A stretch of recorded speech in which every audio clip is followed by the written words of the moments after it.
Look at my pathetic old man, always getting in the way. That's what my son said to his college friends at his graduation party. The party uno paid for. While they all laughed at me in my simple flannel shirt and work boots, not one of them knew I had just written another $50,000 check for his master's degree. There I stood, holding my glass of cheap beer, watching my boy show off to his friends about how embarrassing his old man was. 45 years I spent building Morrison Printing from a basement operation to the largest printing company in 3 counties. Also my son could have everything I never had. And that night, as I listened to him call me pathetic, I realized I had created a monster. The next morning I made one phone call that changed everything. My name is Chester Morrison, and this is the story of how I taught my ungrateful son the most expensive lesson of his life. Before I tell you how I managed to teach him the value of respect and gratitude, subscribe and share this story with someone who knows what it's like to sacrifice everything for their children, because what happened next shocked our entire family. The morning sun was streaming through my home office window, but I felt nothing but darkness inside. I sat there in my leather chair, the same one where I'd planned every business decision for the past 30 years, staring at a framed photo of David's high school graduation. He had been so proud that day, hugging me tight, thanking me for believing in him. Where had that boy gone? My coffee grew cold as I replayed the previous night's events. The way David had gestured dismissively at me while talking to his fraternity brothers. Oh, that's just my dad. He thinks wearing a tie to Applebee's is fancy. The eruption of laughter that followed. The casual cruelty in his voice when he added, "Poor old guy probably peaked in high school." But what hurt most was realizing this wasn't new behavior. It had been building for years, little comments, eye rolls, the way he'd introduce me to his college friends as if I was some embarrassing relic from another era. I pulled out the special ledger I kept locked in my desk drawer. Page after page of David's expenses, meticulously recorded.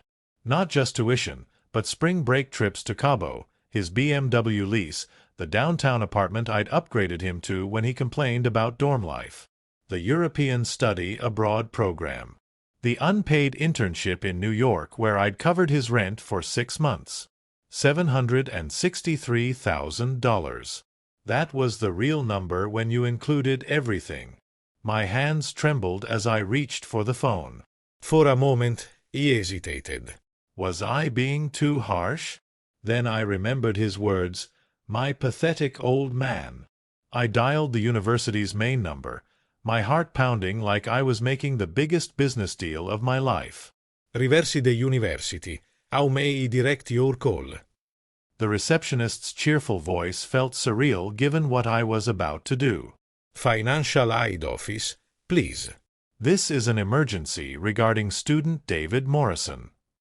The hold music was some classical piece that David had once told me was too sophisticated for someone like you to understand.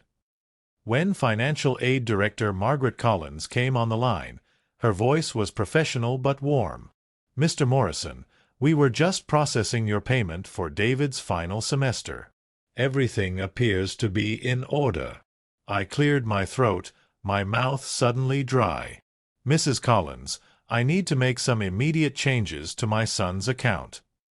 "Of course, what can we help you with?" she asked. I could hear her typing, probably pulling up David's file, seeing the long history of on-time payments, the additional donations I'd made to the engineering department, the scholarship fund I'd established in my late wife's name. "I'm withdrawing all financial support for David Morrison, effective immediately." The typing stopped. Complete silence. "I'm sorry, Mr. Morrison. Did you say withdrawing support?" Her voice had shifted to concern. Yes. "Cancel this semester's payment. Remove him from university housing. Cancel his meal plan, parking pass, everything connected to my name or payment methods." I could hear papers shuffling, the sound of someone who was clearly unprepared for this conversation. "Sir, I have to inform you that this would mean David cannot complete his degree. He's 3 weeks from graduation." "I understand completely," I said, surprised by how steady my voice sounded. And MRS Collins? There's one more thing. That master's program he's enrolled in for the fall? Cancel that too. All $57,000 of it. The silence stretched so long I thought we'd been disconnected. Finally, she spoke. Mr. Morrison, can I ask what prompted this decision? David is an excellent student, and his account has always been in perfect standing. I looked again at that photo of his high school graduation, remembering the promise I'd made to his dying mother that I'd give our boy every opportunity. Sometimes the greatest gift you can give someone is letting them learn what they're truly made of, I said. Process de cancellation. David will hear about it soon enough. David Alexander Morrison. 22 years old, mechanical engineering major with a 3.8 GPA, president of Alpha Sigma Pi fraternity, and according to his Instagram bio, future CEO, current legend. But I remembered when he was just Davy, the 8-year-old who used to spend hours in my print shop, fascinated by the massive machines, asking a million questions about how everything worked. He'd wear my old safety goggles that were too big for his face and pretend to be my business partner. That boy would have never dreamed of calling his father pathetic. The transformation had been gradual, so subtle I'd missed it until it was too late. Freshman year, he'd called home every Sunday, excited about his classes, grateful for the care packages I'd send. Sophomore year, the calls became monthly, and suddenly he was too busy for our traditional fishing trips. Junior year brought the first real signs of trouble. He'd started correcting my grammar, rolling his eyes when I'd mention anything about my business, explaining to his girlfriend Madison that I was just a small-town printer who got lucky. Senior year had been brutal. The David who came home for Christmas break was a stranger wearing mice on his face. He'd walk around our house like he was slumming it, making comments about our quaint furniture and asking when we were going to upgrade to this century. He'd started wearing clothes that cost more than most people's rent, driving that BMW like he'd earned it himself, talking about his network and his personal brand. His fraternity brothers called him Money Morrison, and he loved it, never bothering to correct them about where that money actually came from. During spring break, when I'd surprised him with a visit to his Cancun resort, thinking we could spend some father-son time together, he'd actually introduced me to his friends as my investor. Not his father, his investor. As if I was some anonymous benefactor instead of the man who'd changed his diapers and taught him to ride a bike. The worst part was seeing how he treated others who reminded him of his roots. Last Christmas, when our waitress at the local diner had recognized him and mentioned how proud the whole town was of little Davy Morrison, he'd been visibly embarrassed. He'd tipped her exactly 15% and spent the entire drive home complaining about people who don't know their place. That's when I knew I'd failed as a father. I'd given him everything except the one thing that mattered most: character. The boy who once cried when we had to put down our old dog Rex now bragged about networking his way out of group projects, letting his teammates do the work while he took credit. The kid who used to save his allowance to buy his mother flowers for her birthday now spent my money on bottle service at clubs, posting videos of himself throwing cash around like confetti. His social media was a shrine to entitlement. Pictures of expensive meals with captions like, "When you've got taste, price doesn't matter," vacation shots captioned, "Living my best life," and worst of all, a graduation photo where he'd tagged me as the bank instead of Dad. His friends ate it up, commenting with fire emojis and goals while I sat in my office at night, wondering where I'd gone wrong. David had become everything I'd never wanted him to be: entitled, arrogant, and completely disconnected from the values his mother and I had tried to instill. He'd forgotten that Morrison Printing started in our basement with a single second-hand press and $27 in startup capital. He'd forgotten the nights I'd worked until dawn to meet deadlines, the years I'd eaten peanut butter sandwiches for lunch so he could have name-brand everything. Most painfully, he'd forgotten that every opportunity he'd ever had came from the sweat and sacrifice of his pathetic old man. From the outside, we looked like the American dream family. Chester Morrison, successful businessman. David Morrison, Honor student bound for greatness. The local newspaper had even done a feature on us last year, father and son, building legacies in Riverside. The photo showed us standing in front of Morrison Printing's main facility, David in his university sweatshirt, me in my best suit, both of us smiling like we actually enjoyed each other's company. What the reporter didn't capture was the 45 minutes it took to get that shot, because David kept checking his phone and sighing dramatically about how this small-town publicity stuff was beneath his new image. Our Sunday dinners had become elaborate performances. David would show up exactly 30 minutes late, just late enough to make a statement but not late enough to be called disrespectful. He'd sit at our kitchen table, the same table where he'd done homework for 12 years, scrolling through his phone while I tried to make conversation about his classes, his friends, his plans. "Dad, you wouldn't understand the complexities of modern engineering applications," he'd say without looking up, as if I hadn't built a multi-million-dollar business from nothing. Meanwhile, I'd pretend that his condescending tone didn't feel like a knife twisting in my chest. Our neighbors thought we had the perfect relationship.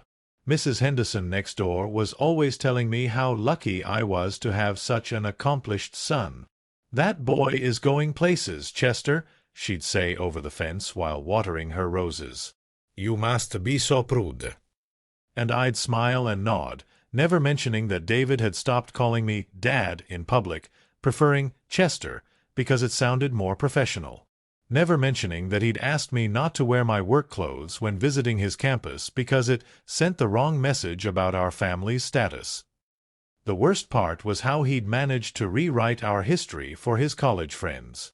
According to David's version, I was a businessman who owned several companies, rather than a man who'd started with ink under his fingernails and worked 18-hour days for decades. He'd learned to speak about Morrison Printing like it was some corporate empire I'd inherited rather than something I'd built piece by piece, machine by machine, customer by customer. During family gatherings, David would hold court like some visiting dignitary, regaling his cousins with stories about university life that somehow never included any mention of who was paying for it all. He'd talk about his investment portfolio, which consisted entirely of stocks I'd bought in his name, as if he was some financial prodigy. He'd mention his apartment's prime location, without acknowledging that I'd paid the security deposit, first month's rent, and co-signed the lease when no landlord would trust a college student. "De familiate itat." My sister Carol would beam with pride, telling everyone how David was the first Morrison to make it big. My brother-in-law Frank would ask for investment advice from my 22-year-old son, treating him like some Wall Street wizard. And through it all, David would bask in the admiration while carefully avoiding eye contact with me, the man who'd made it all possible. Even our holiday traditions had been corrupted by his new persona. Christmas morning used to be our sacred time, just the two of us opening gifts, sharing coffee, talking about the year ahead. But last Christmas, David had spent the entire morning on FaceTime with his fraternity brothers, showing off his new MacBook Pro and designer watch, both gifts from me, while describing Christmas in Riverside as charmingly rustic. Easter dinner had become a networking opportunity for David to practice his elevator pitch on family members. Thanksgiving turned into a presentation about his 5-year plan for market domination. Every tradition we'd built together had been transformed into another stage for his performance as the successful young entrepreneur, while I sat quietly in the background, the forgotten financier of his manufactured success. But the facade was cracking. I could see it in the way his smile never quite reached his eyes when people complimented him. I could hear it in the subtle desperation when he talked about his post-graduation plans, as if he was trying to convince himself as much as everyone else. Most telling of all, I noticed how he'd started drinking at family gatherings, not the casual beer-with-dinner kind of drinking, but the nervous, confidence-building kind that suggested he wasn't as sure of himself as he pretended to be. The first Real cut came during David's sophomore year. I'd driven 4 hours to surprise him for his birthday, carrying a homemade chocolate cake his mother used to make from scratch, the recipe she'd taught me before she died. When I knocked on his dorm room door, David opened it wearing a designer polo shirt I'd never seen before, his face immediately flushing with what I now realize was embarrassment. "Dad?" "What are you doing here?" His roommate Marcus was behind him, along with two girls I didn't recognize, all of them dressed like they were heading to some upscale event. "I brought your birthday cake, son," I said, holding up the plastic container, suddenly aware of my worn jeans and Morrison Printing t-shirt. David glanced back at his friends, then stepped into the hallway, closing the door behind him. "Dad, you can't just show up like this. "I have plans." Important plans." The way he said "important" made it clear that whatever his old man brought to the table wasn't included in that category. "Maybe next time call first?" he suggested, taking the cake but not inviting me in. I drove 4 hours home that night, listening to classic rock and wondering when my surprise visits had become unwelcome intrusions. Junior year brought the incident at Richardson's hardware store. I'd run into David while picking up supplies for a printing press repair, and he was there with his girlfriend Madison, a blonde economics major whose father owned 3 car dealerships. "Oh my God, David, is this your dad?" she'd asked sweetly, but I caught the quick once-over she gave my work boots and faded flannel shirt. David's jaw had tightened. "Madison, this is Chester," he said, deliberately avoiding the word father. "He owns a local printing business." The way he said "local" made it sound like a lemonade stand. Madison extended a perfectly manicured hand. "Nice to meet you, Chester. David talks about his family's business ventures all the time." Business ventures, plural. As if Morrison Printing was just one subsidiary in some vast corporate empire. David quickly steered her toward the exit. "We're late for that thing," he mumbled, avoiding my eyes. As they left, I heard Madison say, "He seems nice, but wow, totally different from what I imagined." David's response was too quiet for me to hear, but Madison's laugh wasn't. The pattern accelerated senior year. There was the career fair incident where David literally hid behind a display booth when he saw me talking to one of the university recruiters about potentially hiring Morrison Printing for their promotional materials. There was the parent-teacher conference where he introduced me to his academic advisor as my financial backer instead of his father, then spent 20 minutes explaining how he'd leveraged family resources to maximize his educational opportunities. The advisor kept looking confused, clearly expecting to meet David's parents, not his backer. But the moment that really broke something inside me happened at Tony's Pizza, our old favorite spot where we used to go every month during his high school years. I'd suggested meeting there for dinner during spring break, hoping to recapture some of our old connection. David had agreed, but when I arrived, he was already there with 3 of his fraternity brothers. "Guys, this is Chester Morrison," he announced as I approached their table. "The guy I was telling you about who helped get me started." Helped get him started. Like I was some distant mentor instead of the man who'd raised him single-handedly after his mother died. One of his friends, a kid named Brett with perfectly styled hair and a watch that cost more than most people's cars, looked me up and down and said, "So you're the famous benefactor. David's told us all about your little printing operation."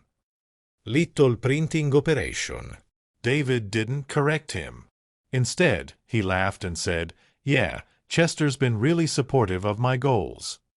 Throughout dinner, they talked around me like I was some amusing novelty, asking condescending questions about small business challenges and regional market limitations. David never once called me Dad. Never once mentioned that this little printing operation was paying for Brett's spring break trip to Miami, Madison's designer handbags, and every single meal they'd eaten at restaurants whose names they couldn't even pronounce correctly. When the check came, David made a big show of reaching for his wallet before glancing at me expectantly. I paid, of course. I always paid. As we left the restaurant, I heard Brett say to another friend, "David's got it made.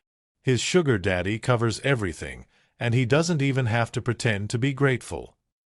What David never understood was that Morrison Printing wasn't just a little printing operation. It was an empire I'd built one 18-hour day at a time, starting in 1978 when I was 23 years old and desperate to provide for my pregnant wife Sarah. I'd bought that first printing press from a bankruptcy auction with money borrowed against our wedding rings, setting it up in our basement while Sarah was upstairs suffering through morning sickness. The machine was older than disco music and twice as loud, but it was mine. Those first 5 years were brutal in ways David could never imagine. I'd wake up at 4 a.m. to run the morning newspaper job for the Riverside Gazette, work my day shift at Patterson's Auto Parts to pay the bills, then come home and run my own printing jobs until midnight. Sarah would bring me coffee and sandwiches down to the basement, 9 months pregnant and still believing in my crazy dream of independence. When David was born, I was in the middle of printing 10,000 wedding invitations for the Johnson family, my hands stained black with ink, my back screaming from hunching over that ancient machine. By the time David was walking, Morrison Printing had outgrown our basement. I'd saved enough to rent a small storefront on Main Street, barely 800 square feet, but it was legitimate. Professional. The day we moved that first press up those narrow stairs, I threw out my back and couldn't straighten up for a week, but I'd never been happier. Sarah painted the sign herself, Morrison Printing, quality work, fair prices. We hung it over the door like it was the crown jewels. The 1980s were the growth years. While other guys my age were drinking beer and watching football on weekends, I was cold-calling businesses 3 counties over, building relationships one handshake at a time. I bought a second press, then a third. When the local high school needed programs for their graduation ceremonies, I bid so low I barely broke even, but it led to contracts with 3 other school districts. When Riverside Bank needed new business cards, I delivered them personally and walked out with a contract to handle all their promotional materials. By 1987, I'd bought the building next door and knocked out the wall between them. Morrison Printing now occupied nearly 3,000 square feet and employed 6 people full-time. David was 9 years old and thought his daddy was just a guy who came home smelling like ink.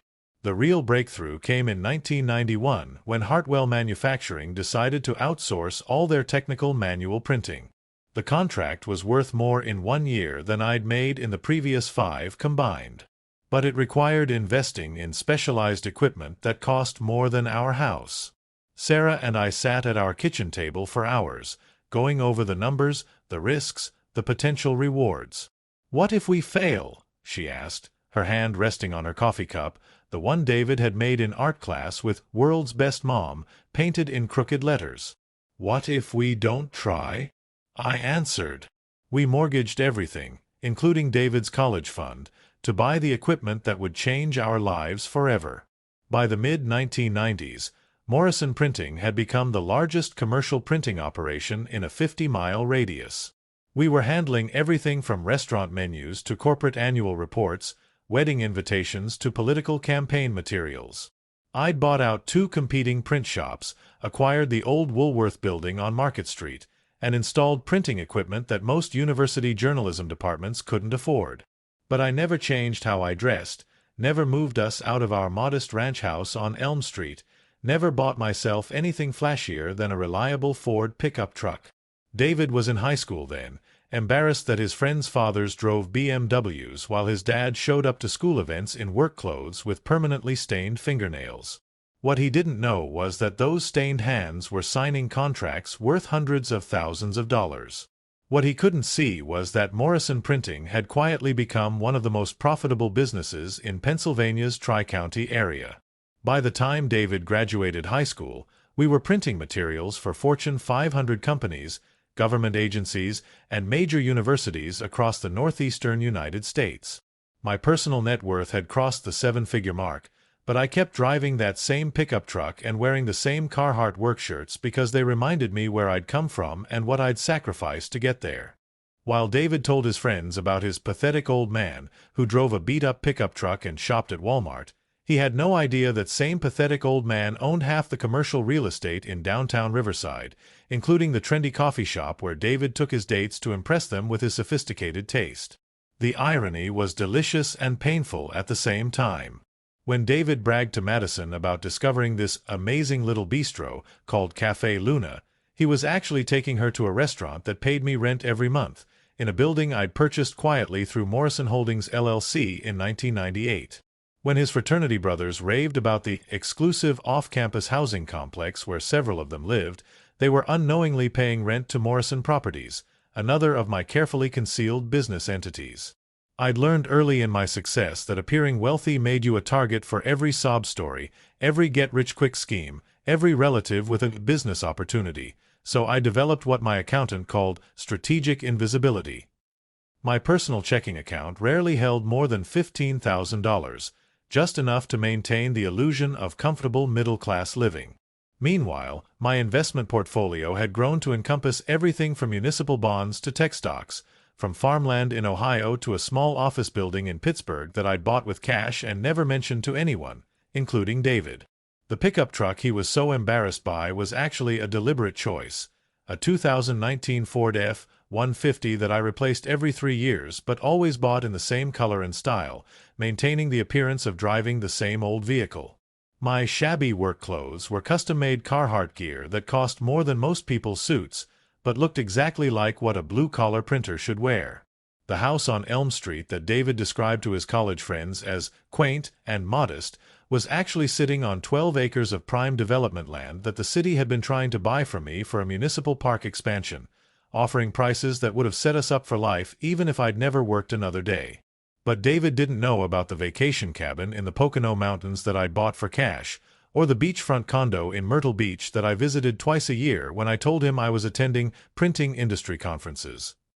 He didn't know about the scholarship fund I'd established at his own university under an anonymous trust, or the fact that the engineering building where he attended classes had been partially funded by a Morrison Family Foundation donation that I'd structured to remain completely untraceable to our name. While he complained about our outdated furniture and embarrassing home decor, he was oblivious to the fact that I could have bought any house in Riverside, driven any car on the lot, worn suits that cost more than his monthly allowance. But I chose not to because I remembered being 23 years old with nothing but determination and a borrowed printing press, and I never wanted to forget that version of myself. The most painful irony was watching David struggle to network his way into internships and job opportunities with companies that were already significant clients of Morrison Printing. Last summer, when he'd spent 3 weeks trying to get an interview with Hartwell Manufacturing for their engineering internship program, he'd come home frustrated and defeated, complaining about how connections were everything, and how regular people like us couldn't compete with kids whose parents knew the right people. What he didn't know was that James Hartwell Jr. and I played poker every Thursday night, and that Hartwell Manufacturing owed their continued success partly to the printing contracts I'd been fulfilling for them since 1991. I could have made one phone call and gotten David not just an interview, but an immediate job offer. But I wanted him to succeed on his own merit, to build his own character through earned achievement rather than inherited privilege. Instead, I watched him fail and blame the system while sitting on the power to fix everything with a single conversation. The graduation party was supposed to be my moment of pride. 4 years of sacrifice, hundreds of thousands of dollars, countless sleepless nights worrying about David's future, and finally we'd reached the finish line. I'd rented the entire upper floor of the Riverside Country Club, the same venue where Sarah and I had celebrated our 10th wedding anniversary before cancer took her away. The irony wasn't lost on me that I was using the place where I'd made my happiest memories to celebrate what would become my most devastating one. I'd hired the best caterer in 3 counties, arranged for an open bar, even brought in a jazz quartet because David had once mentioned appreciating sophisticated music. The guest list included his entire graduating class from the engineering program, his fraternity brothers, professors, family friends, and business associates who'd known David since he was knee-high to a grasshopper.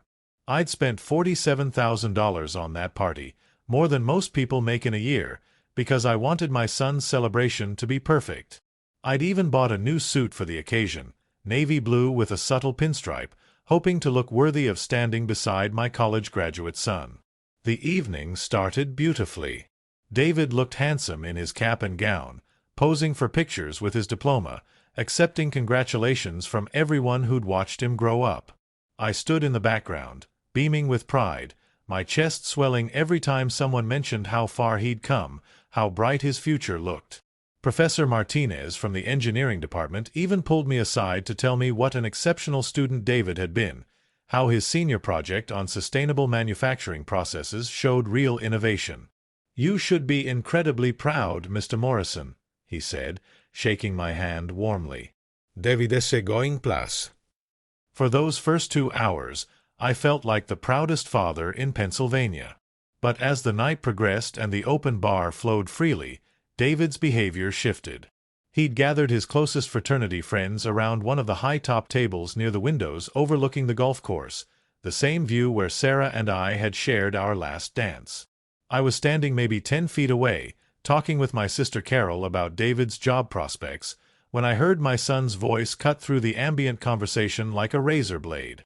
"Look at my pathetic old man," David was saying to his buddies, gesturing toward me with his champagne glass. "Always getting in the way, trying to insert himself into conversations like he belongs in our world." The laughter that followed was sharp and cruel, the kind that cuts deep because it comes from people you love. Brett, the kid with the expensive watch, chimed in with, "Dude, at least he pays for everything." My old man makes me work summers. David's response still echoes in my nightmares. "Yeah, but look at him. Standing over there in his Walmart suit, probably feeling so proud of himself for rubbing shoulders with educated people. It's honestly embarrassing." More laughter. Madison, who I'd been nothing but kind to for 2 years, added her own knife twist. "David, you're terrible. But honestly, the contrast is pretty stark."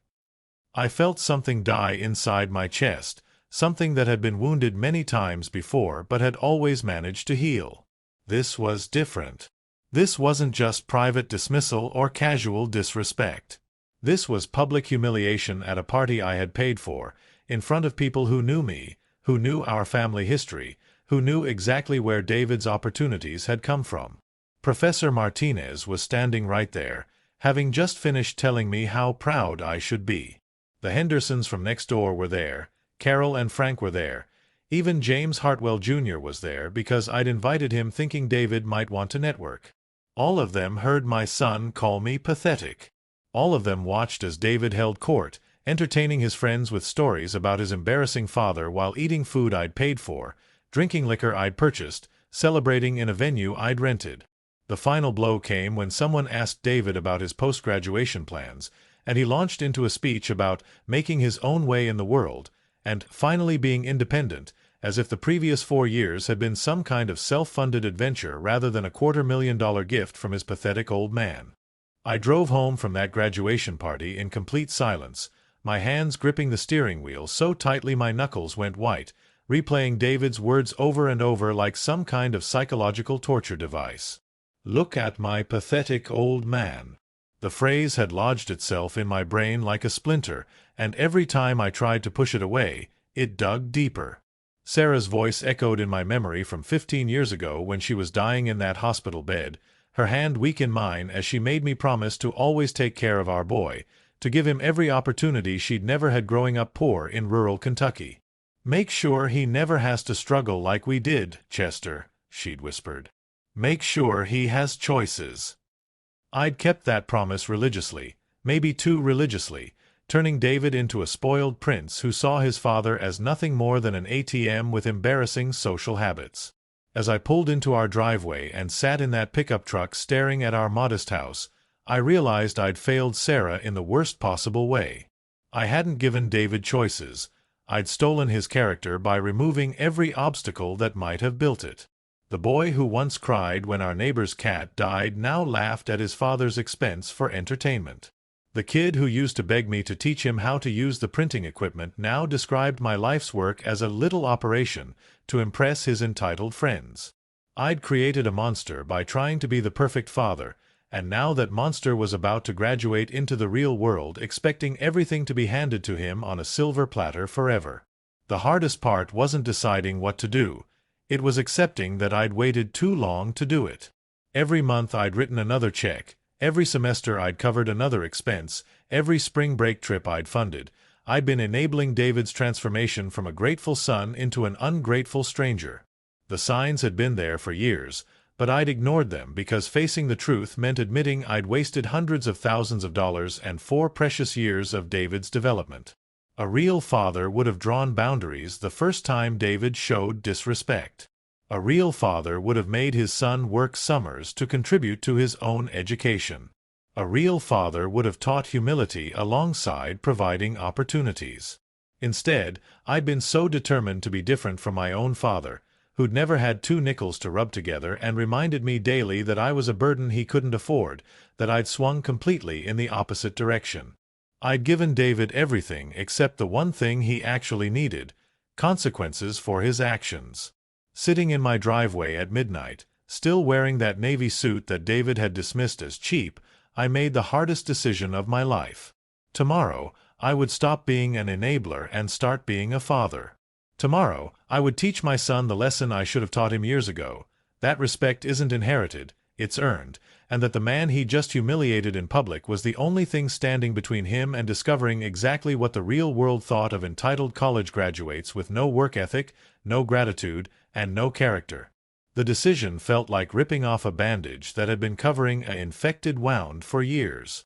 It was going to hurt, probably more than anything I'd ever done, but sometimes the most loving thing a parent can do is allow their child to fail spectacularly enough to learn what they're actually made of. David was about to discover that his pathetic old man had been the only person in his life willing to subsidize his arrogance, and that subsidization was officially ending at sunrise. The next morning, I was in my office by 5 a.m., 3 hours before Morrison Printing officially opened, with a legal pad full of phone numbers and a pot of black coffee that I knew I'd need to get through what was coming. Cutting off David's university funding was just the opening move in a much larger chess game. The boy had built his entire lifestyle on my hidden financial support, and he was about to learn exactly how extensive that support had been. My first call was to Marcus Bentley at Riverside First National, where I'd been a preferred customer for over 20 years. Marcus, it's Chester Morrison. I need you to freeze the joint account I set up for my son David, effective immediately. The account had $37,000 in it, money I deposited monthly under the pretense of David's emergency fund, but which he'd been using to fund his restaurant dates, fraternity dues, and weekend trips to Pittsburgh. Marcus tried to talk me out of it, explaining the potential complications, but when I mentioned that Morrison Printing had over $2 million spread across various accounts at his bank, his tone shifted to immediate compliance. Considerate done, Mr. Morrison. The account will be frozen within the hour. Next was Patricia Williams at Mid-Atlantic Credit Union, where I'd co-signed David's BMW lease under my business credit rating. Patricia, I'm calling about the vehicle lease for David Morrison. I want to exercise my right as co-signer to terminate the agreement. David had been so proud of that car, a silver BMW 328i, that he'd convinced me was necessary for networking and making the right impression for job interviews. The monthly payment was $847, which I'd been covering through automatic transfer from one of my business accounts. Patricia explained the early termination fees and potential credit implications for David, but I was past caring about his credit score. Send the paperwork to my office. I'll pay the termination fees today. The car would be repossessed within 48 hours, and David would wake up Monday morning to find his primary symbol of success gone. Then came the most satisfying call of all: Robert Chen at Premier Property Management, the company that handled David's upscale apartment near campus. The place David had described to his friends as his downtown loft was actually a luxury 2-bedroom unit in the city's most expensive student housing complex, with rent that cost more per month than most people's mortgages. Robert, this is Chester Morrison. I need to discuss the lease for Unit 847 in the Riverside Heights complex. The lease was in David's name, but I was listed as the financial guarantor and had been paying the $2,300 monthly rent through a discreet wire transfer arrangement. I'm terminating my guarantee agreement and requesting immediate eviction proceedings for non-payment. Robert tried to negotiate a payment plan, suggesting we work with David to find a solution, but I'd already made my decision. Robert, David has exactly 30 days to either pay his own rent or find somewhere else to live. My financial responsibility for that unit ends today. But the real power move came with my call to James Hartwell Jr., my Thursday night poker buddy and CEO of Hartwell Manufacturing. Jimmy, it's Chester. Remember that conversation we had about your new engineering hire program? James had been trying to recruit top engineering graduates for months, and I'd mentioned that David might be interested after graduation. Actually, Jimmy, I need to withdraw David from consideration. Family reasons. What David didn't know was that James had already fast-tracked his application based on my recommendation, and a job offer letter was sitting on James's desk waiting to be sent. That job would have started David at $78,000 a year with full benefits and a clear path to management. Now it would go to someone who actually deserved it. My final call was to Thomas Anderson at Anderson & Associates, the law firm where David had secured a summer internship through what he thought was his own networking brilliance. What David didn't know was that Tom Anderson and I had served together on the Riverside Economic Development Council for 6 years, and I'd quietly mentioned David's name when Tom mentioned needing engineering interns. "Tom, I need to discuss my son David's internship position. Due to some family circumstances, I'm asking you to rescind the offer." Tom was confused, since the internship was supposed to be David's bridge to full-time employment after his master's degree. "Chester, are you sure?" David seemed like a bright kid. I took a deep breath. "Tom, David needs to learn what he can accomplish completely on his own, without any help from his pathetic old man." David's world started crumbling at 9:47 a.m. on a Tuesday morning, exactly 18 hours after I'd made my last phone call. I know the precise time because that's when my phone rang with David's number, and his voice was already shaking with panic before I even said hello. "Dad, there's something wrong with my bank account. The ATM says it's frozen, and the bank won't tell me anything over the phone. They're saying I need to come in with identification and account documentation." His voice had lost all its usual arrogance, replaced by genuine confusion and the first hints of fear. I let him talk, listening to the desperation creep into his tone as he described walking from ATM to ATM across campus, trying to withdraw money for lunch and getting the same error message every time. I tried to use my credit card at the coffee shop, but it was declined too. "Something's seriously wrong, Dad. Can you call the bank and figure this out?" For the first time in 4 years, David's voice held the same tone it used to have when he was 12 years old and needed his father to fix something broken. I told him I'd look into it and hung up, knowing the next few hours would destroy every assumption he'd built about his own independence. The second call came 2 hours later. David had made it to the bank, where Patricia Williams had explained that the account freeze was initiated by the primary account holder, me, and couldn't be reversed without my authorization. Dad, I don't understand what is happening. "Patricia says you called and asked them to freeze my account. That can't be right, can it? There's been some kind of mistake." The confusion in his voice was genuine. David honestly couldn't comprehend that his father might take deliberate action against him. In his mind, I existed solely to solve his problems, not create them. When I confirmed that yes, I had frozen the account, the silence stretched so long I thought the call had dropped. Finally, David's voice came back, smaller than I'd heard it since his mother's funeral. "But why? What did I do wrong?" The question revealed everything about how little he understood about consequences, accountability, or the basic principle that actions have reactions. By 3 p.m., David's panic had escalated to full-blown terror. The BMW dealership had called to inform him that his lease was being terminated and the vehicle needed to be returned immediately. His landlord had left 3 voicemails about missed rent payments and eviction proceedings. His credit cards, which I'd co-signed and had been secretly paying the balances on, were all maxed out and frozen. The carefully constructed lifestyle that David had presented to his friends as evidence of his own success was disappearing piece by piece, and he had no backup plan because he'd never needed one. Dad, please, I'm begging you to tell me what's happening. "They're taking my car tomorrow morning.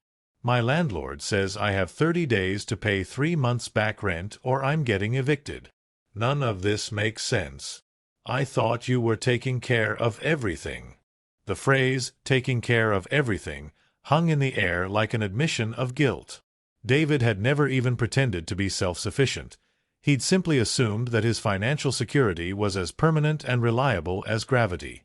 The final call of the day came at 11 p.m., after David had spent hours trying to understand the magnitude of his situation. He'd called his bank, his landlord, his credit card companies, even the university financial aid office, slowly piecing together the reality that every aspect of his comfortable life had been dependent on his father's hidden support. "Dad, I talked to Mom's cousin Carol, and she said you've been paying for everything for years." "Everything?" "She said the apartment, the car, even the money I thought was from my part-time job at the campus bookstore, it was all coming from you." His voice was hollow, defeated, like someone who just learned that everything they thought they knew about themselves was a lie.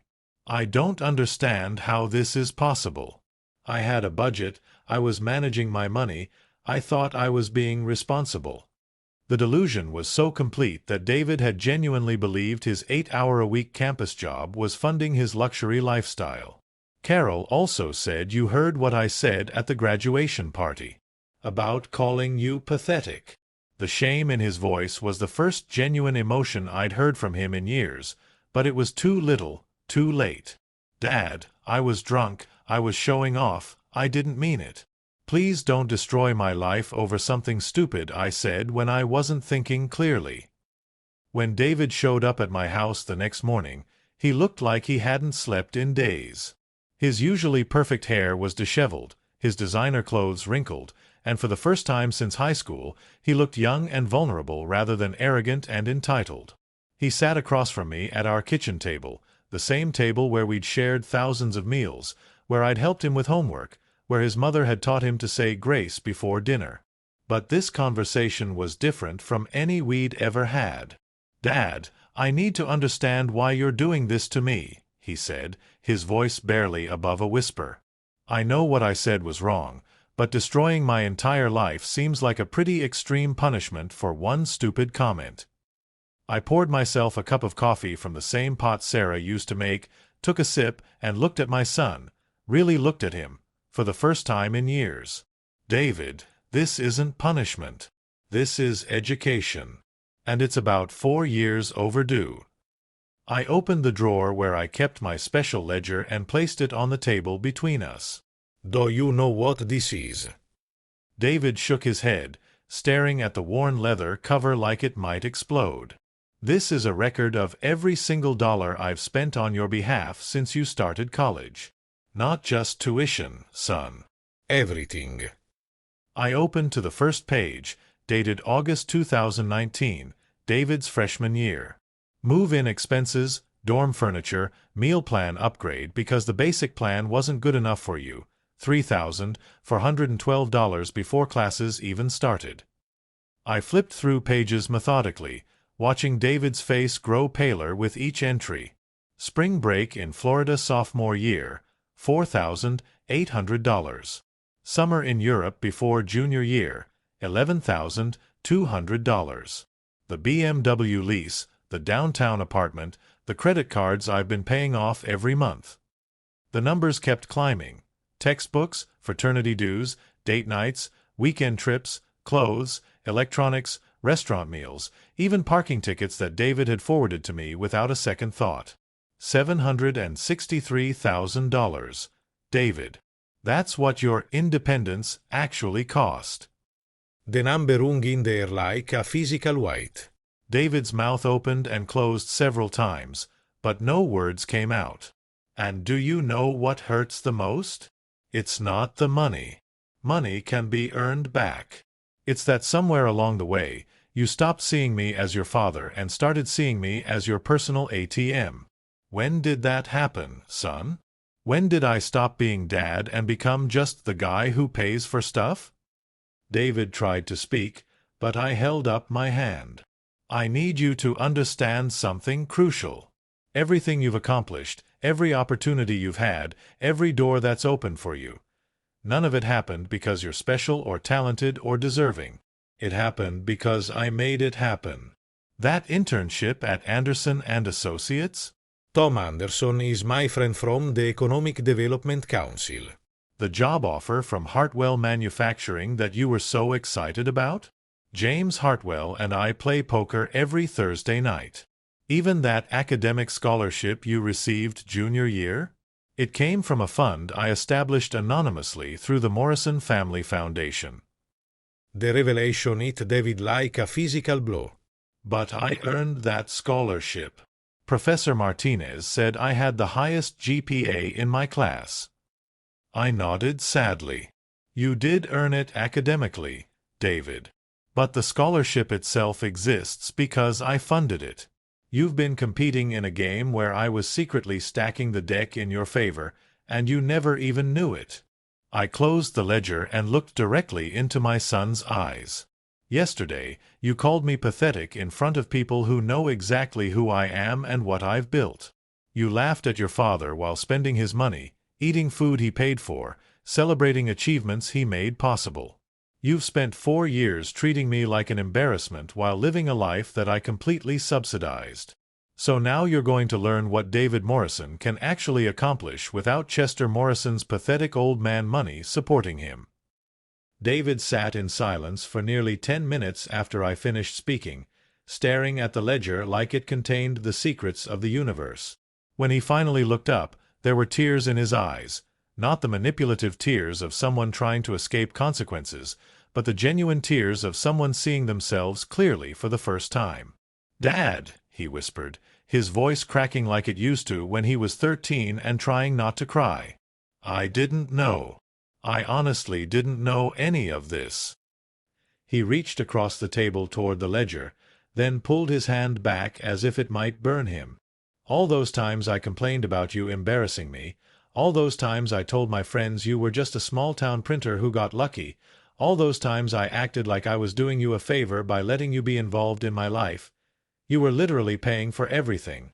The weight of realization was crushing him, and I could see him mentally replaying years of interactions through this new lens of understanding. "God, Dad, what kind of person have I become?" He stood up abruptly and walked to the kitchen window, the same window where his mother used to stand washing dishes while humming old country songs. "Remember when I was 16 and wanted to quit the baseball team because Coach Peterson was too demanding?" His voice was still shaky, but there was something different in it now, a quality I hadn't heard since before he left for college. "You told me that quitting when things got hard was a luxury that poor kids couldn't afford, and that you'd raised me to be tougher than that. I stayed on the team, made varsity, even got that college scout to notice me. But then when I got to college, somehow I forgot that lesson completely." He turned to face me, and for the first time in years, I saw my little boy instead of the entitled stranger he'd become. "I became exactly what you raised me not to be, didn't I?" The next hour was perhaps the most honest conversation David and I had shared since his mother's death. He told me about the pressure he'd felt to fit in with his wealthy fraternity brothers, kids whose trust funds made my secret support look modest by comparison. He described the gradual transformation from feeling grateful for opportunities to feeling entitled to them, the way privilege had slowly poisoned his perspective until he genuinely believed he deserved everything without earning it. "Those guys I was trying to impress, Dad, Brett and Madison and all of them, they're terrible people. They spend their time making fun of anyone who doesn't have what they have, and somewhere along the way, I started doing the same thing. I started making fun of you to prove I belonged with them." His voice broke completely then. "I betrayed everything you and Mom taught me just to get approval from people who wouldn't lift a finger to help me if I actually needed it." But what struck me most was when David started talking about his memories of working in the print shop as a kid, details I thought he'd forgotten.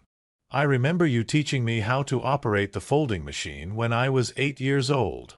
You were so patient, showing me the same thing over and over until I got it right. And you told me that honest work was nothing to be ashamed of, that building something with your own hands was more valuable than inheriting something you never earned." He wiped his eyes with the back of his hand.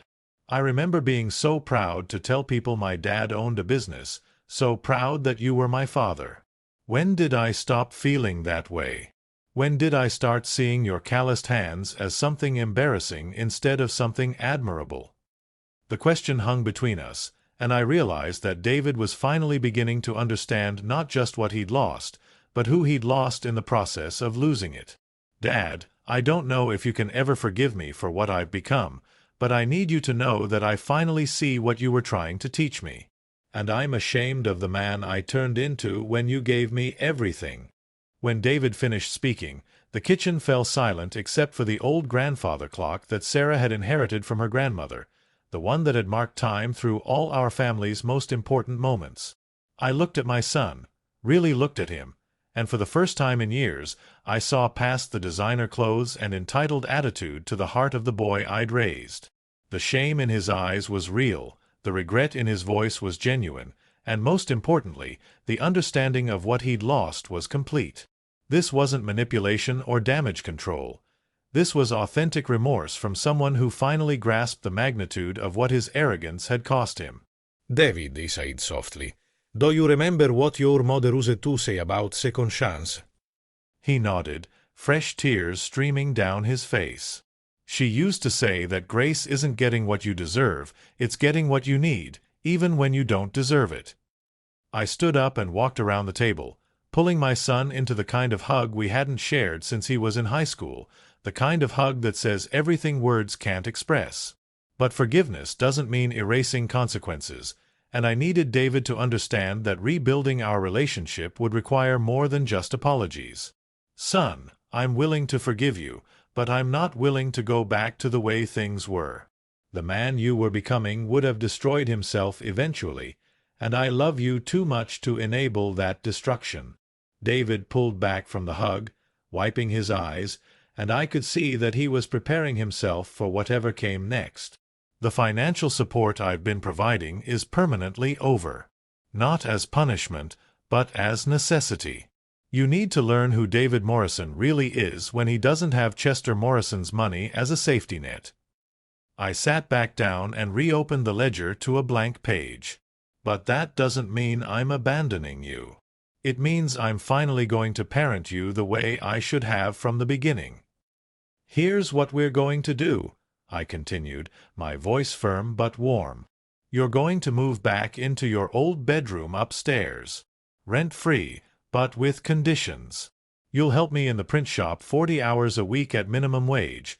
Real minimum wage, not some inflated salary because you're the boss's son. You'll learn every aspect of the business from the ground up, starting with the jobs nobody wants to do.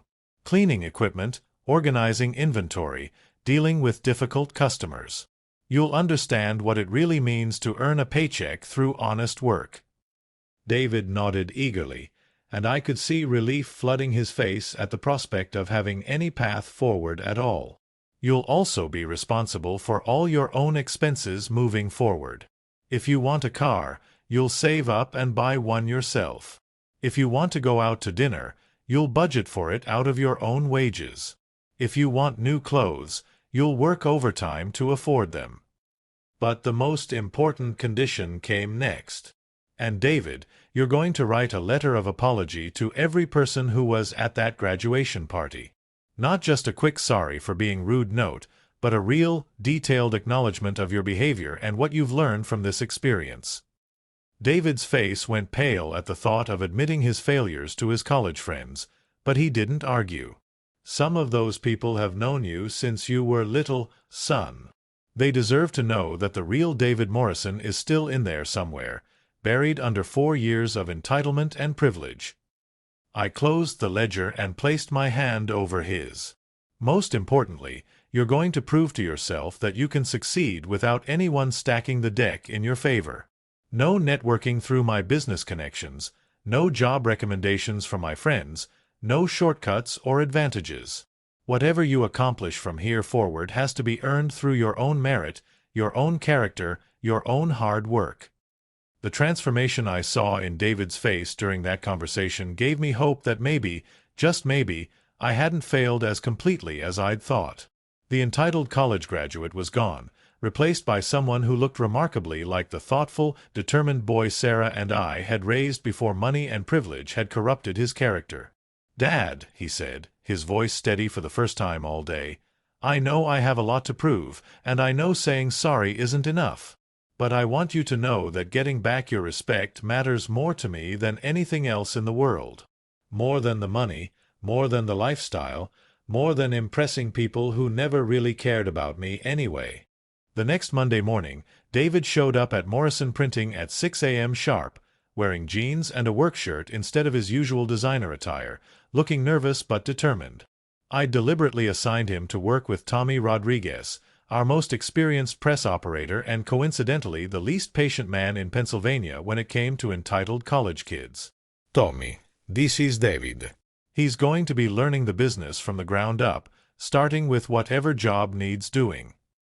Tommy looked David up and down, taking in the soft hands and clean fingernails, then pointed toward a massive pile of printed wedding invitations that needed to be sorted, folded, and packaged. "Kid, you see that mountain of paper over there? That's your mountain to climb. Each invitation needs to be folded exactly along the crease lines, stuffed into the right envelope, and sorted by guest categories. The bride wants them perfect, which means if I find one fold that's crooked or one invitation in the wrong pile, you start over from the beginning." David spent the next 8 hours bent over that folding table, his back aching, his fingers getting paper cuts, his eyes straining from the detail work that he'd never had to do in his life. But when Tommy came over at the end of the day to inspect the work, every single invitation was perfect. "Not bad for a college boy," Tommy grudged, which in his vocabulary was equivalent to high praise. David beamed like he'd just won the Nobel Prize. What amazed me most was watching David interact with our other employees, people he'd previously dismissed as just workers when he'd occasionally visited the shop during high school. Maria Santos, our customer service manager who'd been with us for 15 years, was initially skeptical of the boss's son joining the crew. But when David spent his lunch break helping her reorganize the customer files that had gotten mixed up during our recent computer system upgrade, she started warming up to him. "Your boy's got a good work ethic," she told me privately after David's second week. "And he actually listens when you explain things, doesn't act like he already knows everything." The transformation was gradual but unmistakable. David started arriving earlier each morning, staying later each evening, asking questions about processes he'd never bothered to understand when success was handed to him on a silver platter. He learned to operate the smaller printing presses, to mix inks to exact color specifications, to handle customer complaints with patience and professionalism. Most importantly, he learned to take pride in work that he'd earned through effort rather than entitlement. Our relationship began rebuilding on entirely new foundations. Instead of David calling when he needed money, he called to tell me about problems he'd solved at work or customers he'd helped. Instead of me writing checks, I found myself offering advice, sharing stories about the early days of the business, teaching him lessons about entrepreneurship and character that I'd never been able to share when he was too busy spending my money to listen to my wisdom. Our dinner conversations changed from stilted affairs where David tolerated my presence to genuine exchanges where we talked about business strategy, employee management, and long-term planning. For the first time since his mother's death, David seemed genuinely interested in my experiences, my opinions, my dreams for the future of Morrison Printing. The respect flowed both ways now. I respected David's willingness to start over from nothing, and he respected the empire I'd built through decades of hard work and smart decisions. But the most meaningful change was in how David talked about our family and our business to other people. When his college friends occasionally called, he stopped making excuses for his current situation and started talking honestly about learning the family business, about discovering the value of honest work, about understanding what his father had actually accomplished. When his friend Brett called to mock him for working for Daddy, David replied calmly, "Actually, I'm working for myself now. Learning what I'm actually capable of when I'm not riding someone else's coattails." The conversation ended quickly, and Brett never called again.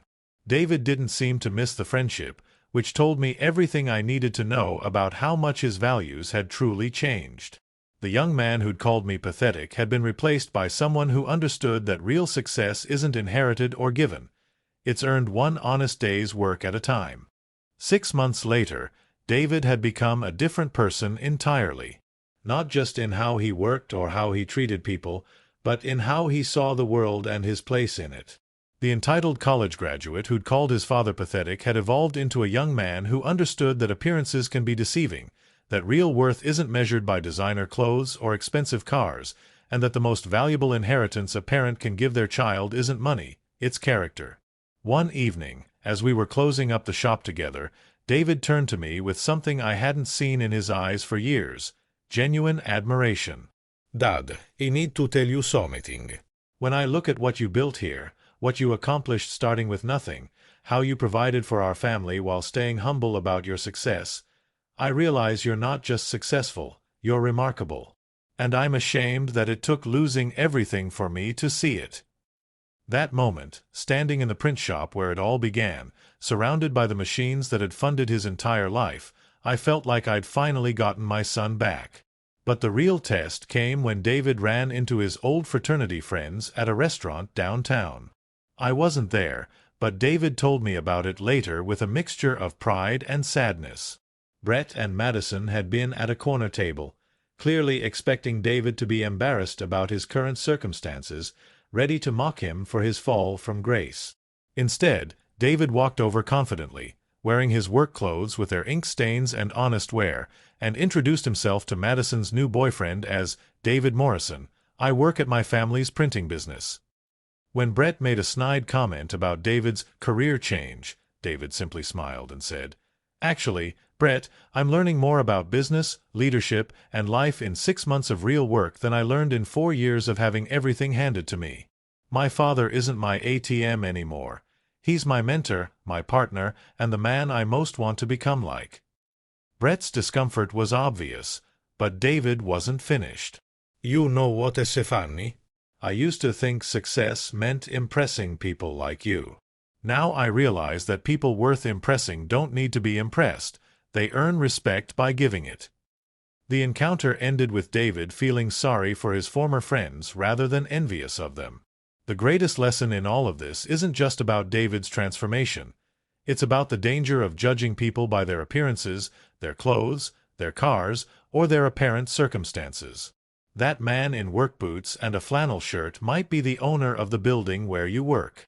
That woman driving the older sedan might have more money in investments than you'll see in a lifetime. That parent who seems ordinary and unremarkable might be sacrificing everything to give their children opportunities they never had.